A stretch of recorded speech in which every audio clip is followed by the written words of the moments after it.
డబ్బులు లేవు అన్న పరిస్థితి రాదు. మరకత శివలింగానికి ఆ పవర్స్ ఉన్నాయి. మరకత లింగాన్ని ఇంట్లో పెట్టుకొని పూజ చేసుకున్న ఇల్లు ఎప్పుడు పచ్చగా ఉంటుంది. సాక్షాత్తు పరమేశ్వరుడు పార్వతికి చెప్పాడు ఈ విషయం. యజమాని బొటనవేలు ఏ సైజు ఎంత పొడవు ఉంటుందో అంతే పొడవు శివలింగం తెచ్చుకోవాలి.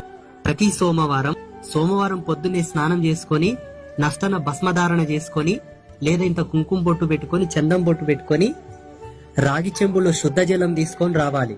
ఆ నీళ్లు తెచ్చి దాంట్లో ఇంత భస్మం కలిపి మీ ఇంట్లో ఉన్న ఆ మరకత లింగానికి చక్కగా ఓం నమ శివాయ, ఓం నమ శివాయ, ఓం నమ శివాయ అని శివమంత్రమును చెబుతూ ఆ నీళ్లతో అభిషేకం చేసి అంత భస్మం రాసి బొట్టు పెట్టి దండం పెట్టుకోండి.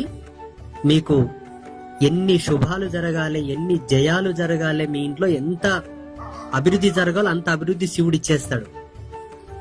జ్యోతిష శాస్త్రం ప్రకారంగా కూడా ఆకుపచ్చని వర్ణానికి అధిపతి బుధుడు. ఏ విధంగా చూసుకున్నా మరకత శివలింగం గృహస్థులకు శ్రేష్టం శ్రేష్టం శ్రేష్టం.